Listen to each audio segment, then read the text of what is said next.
Hello everyone, right now, I am at Tokyo Station in Tokyo. Tokyo is now a modern city with many skyscrapers, but this video is about the old Tokyo. It focuses on ancient times. Although today, Tokyo Station is bustling with many people, there were once very few people living in this area. First of all, when talking about the past, the best thing to do is to look at the strata, so I'll head to a place where we can see the strata. In Tokyo's 23 wards, since much of the area is developed, there are limited places where you can see the strata. So first, I'll take a train to move to the location. I'll head to Oji Station by riding the Keihin to Hoku line from Tokyo Station. The city scenery changes as time progresses, but the terrain itself basically remains unchanged. For example, you'll see straight roads continuing flat like this. However, such scenery changes around Ueno. The park in front of us is Ueno Park, which is located on a hill. It's hard to tell from the current view, but when you get near the station, you'll see stone walls, which indicate that this area is elevated. If we switch to a map that clearly shows elevation differences, it becomes obvious that we are currently near a hill. The places we've passed through so far have been on flat terrain, but from now on, we will be passing along the base of the hill. If you look to the left side of the train, you won't see anything because of the hill. It feels like there is about a 10-meter difference in elevation. This hill continues all the way to Oji Station, and what you can see now on top of the hill is Asukayama Park. So, we've arrived at Oji Station, and I'll get off the train here. Around Oji Station, there is a place where you can see the strata of Tokyo, so I'm heading there. I've been talking about the cliff, and where there is a cliff, you can see the surface layer of the earth. I'm now heading to that part of the cliff. Near Oji Station, there is a park called Odanase Shinsui Park. I'm currently in that park, and as the name Shinsui Park suggests, it's a park related to water. Looking at the area around Oji Station now, you can see a river flowing from west to east. However, if you expand the view and focus on the elevation differences, you'll notice the terrain suggests that a river might have flowed through this area in the past. This river likely continued all the way to Shinobazu Pond in Ueno Park. Around the Shinsui Park, you can see how the river's course has changed. In other words, originally, the river curved south because of the hill. But at some point, the hill was breached, and the river extended eastward. This is where Shinsui Park is located today. However, since the river curved, there was a risk of flooding. So construction was done, and the river was straightened to flow under the station. This is the current river. The moat in Shinsui Park was originally part of the river, as you can tell. As you can see, the location of a river will change over time if left alone. Water erodes the terrain, creating valleys that eventually become rivers. In modern times, with advancements in construction technology, we can now control the flow of water like this, but in ancient times, this wasn't possible. The place where we can see the strata is located upstream from this river. As we walk upstream, you'll notice a slightly lower area on the left. If you look at what's written here, it appears to be a green space called Odanase Sakura Green Space. This green space was created using the former course of the Shakuji River. That's what the sign says, and it shows that the Shakuji River, which we've been following, used to flow through here. Looking at the map, we're here now. There are traces of the old river in this area. And you can see how the Shakuji River meandered in the past. When the river curved, the water hit the cliffs, and the cliffs were eroded by the water, which allowed us to see the strata there. Although the water flow has decreased, perhaps due to its past effects, there is still water flowing here today. There are still houses built on top of the cliff. If the water were to destroy this cliff, the people living above wouldn't be able to stay there. So they reinforced it with stone walls to prevent it from collapsing. However, aside from these concrete reinforced areas, there are places that are not paved over. This is a point where you can see the strata of Tokyo. There was a sign nearby. It says natural exposure of the old Shakuji River in Odanase Sakura Green Space. And if you read the text next to it, it says that Odanase Sakura Green Space was created in the old river course from when the Shakuji River meandered and flowed through here. The cliff in front of you is the part where the erosion from the river's meandering was greatest, and in geomorphology, this type of terrain is called a cutbank. If you look down at the area where groundwater is seeping out, and carefully observe the lower part of the island-like section. You might find shell fossils in the sandy clay strata stained red from iron oxide. These fossils are embedded in a layer called the Tokyo layer in geological terms, which was formed about 120,000 to 130,000 years ago during the Shimo-Tsuyoshi transgression, when the area around present-day Tokyo was submerged under the sea. That's what the sign says. The ancient Tokyo I'm talking about had its eastern half almost entirely submerged under the sea. The sign mentioned that the fossils are found below the area where the water is dripping. So I assume it's around here somewhere. But I wasn't able to find any shell fossils by sight. However, if we follow what's written, this area is likely part of what is called the Tokyo layer. There's an interesting discovery that was made from within this Tokyo layer. So I'll head to the site where it was found. With that, I'll walk back towards the station by following the path of the former Shakuji River. Next, I'll begin traveling using the subway. I'll take the Namboku line from here, transfer to the Shinjuku line once, and head towards Hamacho.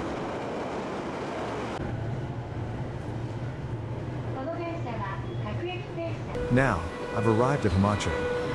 As you may have seen on the previous map, this area used to be part of the sea in ancient times. When you exit the station, you'll immediately see a sign like this in front of you. It talks about Nauman elephant fossils and the site of the Hamacho fossil excavation. Next to it, it's written that this is a valuable fossil heritage site. And it explains that while they were constructing the Toei subway Shinjuku line, they discovered the Nauman elephant fossils. That's what's written beside it. These fossils have been named the Hamacho specimen and are still preserved today. When I looked into where they are preserved, it turns out they are kept in Hachioji City. You might wonder why the Nauman elephant fossils found in Hamacho are stored all the way in distant Hachioji. There's actually a story behind this. At the time the fossils were discovered, Hamacho did not have a facility to preserve fossils. So, they were exhibited in Hachioji. But later, the museum where they were displayed closed down. Currently, the fossils are owned by Hachioji City. It seems they are now stored in a warehouse. However, there is currently a movement to bring these fossils back to Hamacho. These fossils were discovered in the upper part of the Tokyo layer I mentioned earlier. And about 150,000 years ago, these elephants were walking around the Tokyo area, as evidenced by these fossils.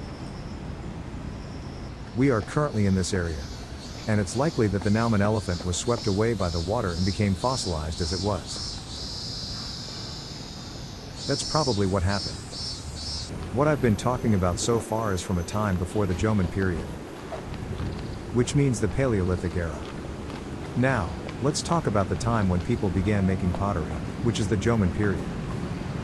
When discussing the Jomon period in Tokyo, there is a perfect place to visit: the Omori Shell Mounds.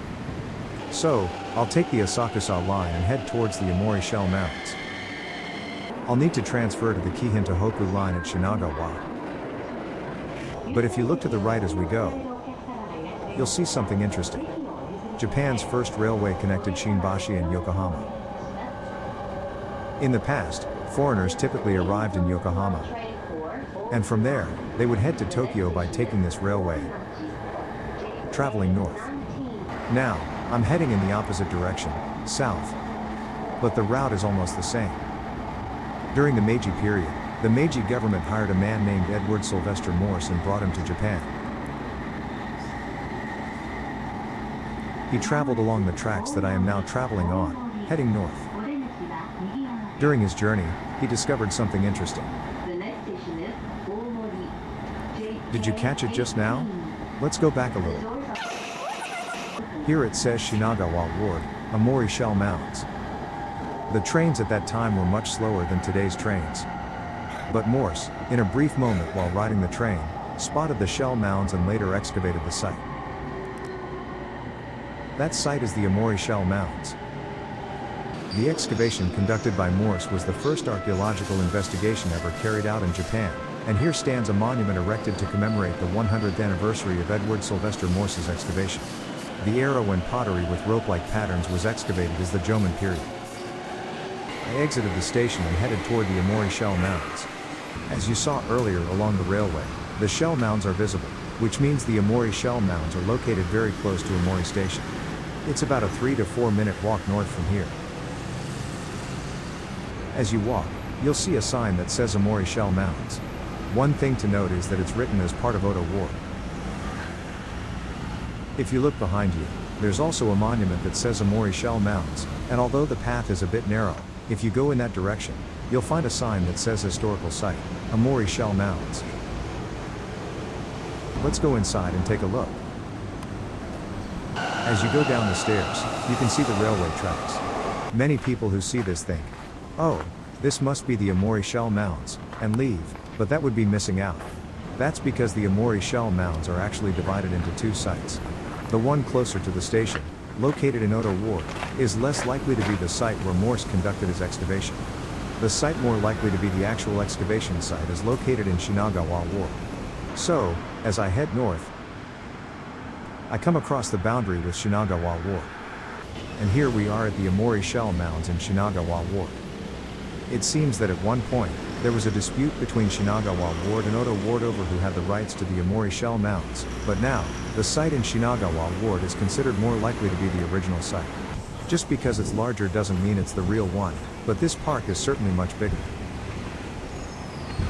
The person you see in the distance is Dr. Edward Sylvester Morse, holding a Jomon-era pottery in his hands. The signs in the park explain the Jomon period. It discusses the evolution of Jomon pottery, starting with the oldest at the top. As you go further down, the pottery becomes more decorative and ornate.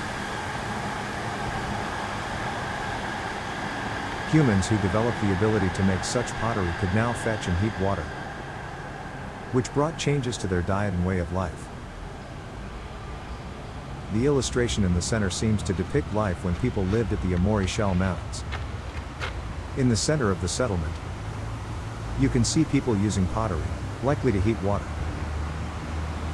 Looking around the scene, you can see people hunting using pit traps and others fishing. Additionally, there are people, likely women and children, gathering nuts. If you look towards the seaside, you can see people digging in the ground, likely searching for shellfish. Even today, Japanese people still eat shellfish. And it seems this tradition goes back to ancient times. However, the shells are not edible,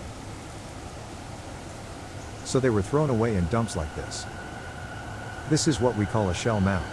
As I mentioned earlier, the area around Tokyo used to be part of the sea, and that's explained here. The current coastline is represented by the black line, but the light blue areas show where the sea used to be. There was also an enlarged map next to it. And right next to the Amori Shell Mounds where I am now used to be part of the sea.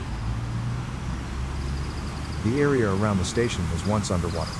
As I mentioned earlier about the mammoths, as the climate warmed during the Jomon period, the large animals disappeared, and smaller animals like wild boars and Japanese deer became more active. Additionally, as the vegetation changed, people began eating nuts from deciduous trees. These nuts were processed using Jomon pottery to remove their bitterness. This involved heating the nuts, so the invention of pottery greatly transformed Japanese daily life. Also, as I mentioned earlier, the shell mound depicted in the illustration is here at Amori Shell Mounds. Since this place is called Amori Shell Mounds, there are actual shell mounds here. It's written that shell mounds are like time capsules from the Jomon period. What that means is, in addition to shells, people discarded various things they no longer needed in the shell mounds. By studying these discarded items, we can learn about their way of life. That's what is written here. That's all for the Amori Shell Mounds. But when discussing the Jomon period in Tokyo, there's one more place I'd like to introduce. So first, I'll take a bus to get there. I've arrived at Oimachi. From Oimachi, I'll transfer once at Shinjuku to the Keio line and head west. On the way, I'll cross the Tama River and arrive at Keio Tama Center.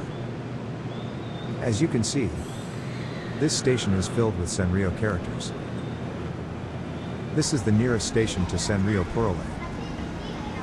However, the place I'm heading to this time is not that theme park, but rather the place you can see over there, the Jomon theme park, Jomon Village. Here, not only Jomon artifacts, but also items from various periods of Tokyo's history are on display. Upon entering, instead of Hello Kitty, you are greeted by Jomon people. Looking down at the ground, you'll see some explanations written there. It mentions the meat-eating men. Originally, this area was developed after the war by leveling the hills that were here. The city now stands where those hills once were. Currently, I am standing in the red-lettered area, the Tokyo Metropolitan Archaeological Center. When the hills were leveled, various ruins from different periods, primarily the Jomon period, were discovered in this area. This is a stone tool called a sekisaji, stone knife, which is believed to have been used to skin small animals. Next to it is an arrowhead, which was attached to the tip of a bow and arrow. And next to that, there's a stone axe on display. These artifacts show that the people of the Jomon period lived by hunting. On the opposite side, there are also axes, but these are called polished stone tools. They were made by polishing and shaping the stone. If you look closely at the color of the stones, you'll notice they come in various colors. The black ones, in particular, stand out. Generally, these black stones were used for smaller tools. If you look at the arrowheads next to them, you'll notice the different colors as well, but again, the black ones are smaller. This is obsidian, which was rare and difficult to obtain in the Kanto region. It was a valuable stone. Obsidian tools had an especially sharp edge, and even today, when handling obsidian tools, you must wear gloves to avoid injury. That's how sharp they are. The locations where obsidian could be obtained were quite limited. If you look at the map on the right, you'll see blue circles, indicating the areas where it could be found. As you can see, these locations were quite far from Tama New Town, which suggests that the people of the Jomon period engaged in trade over a wide area. The explanation written next to it says that all of these sites are located more than several dozen kilometers away from the Tama New Town area, making this type of stone not easily accessible. That's what it says. The center investigates stone tools and pottery buried deep in the ground, collecting and preserving them.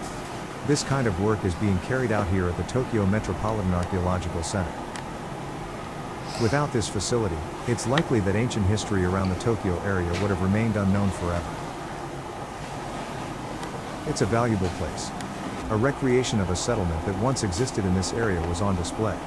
For humans to live, water is essential, so most ruins are found near water. Here, it's labeled as a water source, so people likely fetched water from here for their daily life. It seems this was a vital part of their settlement. Within the settlement, there were several houses, labeled as dwellings. It appears that multiple families lived together in this area. The exhibition continues beyond the Jomon period, covering the Yayai and Kofun periods as well, which can also be studied here. However, since that goes beyond the scope of this video, I won't be covering it today. It's best if you visit and see it for yourself. Right next to this archaeological research center, there's a facility called the Jomon Village. Here, you can see how the people who once lived in what is now Tokyo used to live, recreated in detail. There aren't many places around Tokyo where you can see a full-scale reconstruction of Jomon period ruins like this. So, for those interested in ancient history, this is a must-see spot. The floors of the pit dwellings are lined with stones. It's quite rare, I think. By the way, the trees around this area, that is, the surrounding woodlands, are planted with species that were common around the Tama region at that time, allowing you to really get a feel for what Jomon-era ruins were like. There's also a site where a spring used to be. Apparently, up until the late Showa period, water used to spring up from here. But now the water has dried up. This is another pit dwelling, different from the one we saw earlier. Compared to the previous one, it's bigger. And among the pit dwellings I've visited, this one feels quite large. In the center, there seems to have been a hearth. You can really get a sense of Jomon life here. Now, let's move forward in time and talk about the Yayai period. First, let's head back to the center of Tokyo.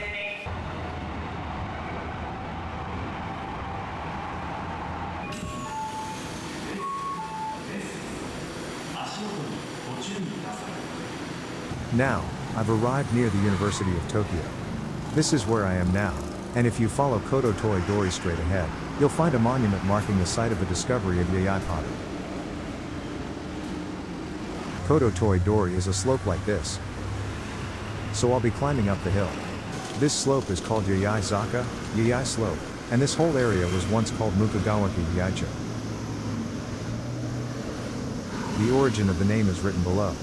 Apparently, an important figure in the past dedicated a monument here in March, known as Yayai, to commemorate the scenery of the area, and from that, this place came to be called Yaicho. I've climbed up Yayai Zaka, and if you look far down this road, you can see a traffic signal. Right near that signal, there's a monument. It's inscribed as the site of Yayai pottery discovery, and as you might have already guessed, the name Yayai of the Yayai period comes from the name of this area. Pottery was once discovered in this area, and since it was completely different in style from the pottery that had been known up until then, the pottery with rope-like patterns was called Jomon pottery, and the pottery discovered in Yaicho was called Yayai pottery. These names eventually became established as the names of historical periods, which are still used today. If you look down, the pottery discovered from the shell mound here was named Yayai pottery after the name of the town. It's not widely known, but Tokyo has places like this. Now, let's move forward in time from the Yayai period and talk about the Kofun period. Once again, I'll be taking the subway to move on. This time, I'm heading back to Oji Station, which we visited earlier in this video.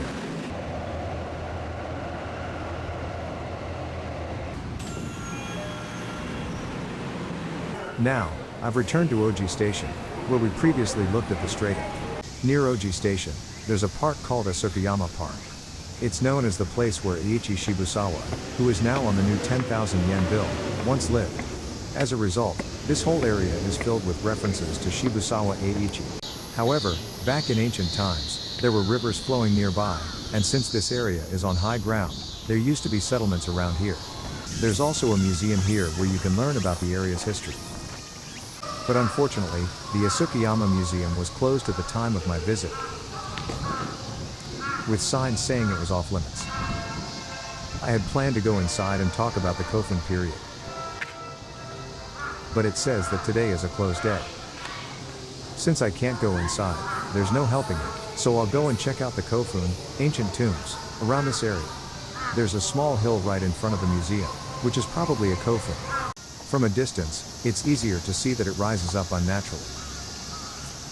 The Tokyo area has been so heavily developed that almost all of the Kofun, ancient tombs, are gone, but some remain here at Asukayama. I looked into it, and while it's unclear whether this is actually a Kofun, it's definitely an unnatural mound. That much is true. When the Japanese began living in groups during the Yayai period, social classes began to form. And within these classes, when a high-ranking individual passed away, they would build a large tomb like this. That is what we call a Kofun.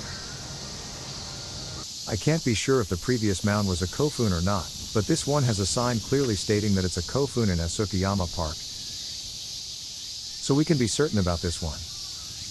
The people buried in Kofun were typically the most important individuals from the nearby settlement. As shown in the photo on the far right, valuable items from that time were often buried with them. The Japanese people, who lived by hunting during the Jomon period, began practicing agriculture in the Yayai period. As agriculture became common among the Japanese, social classes began to form, leading to the Kofun period.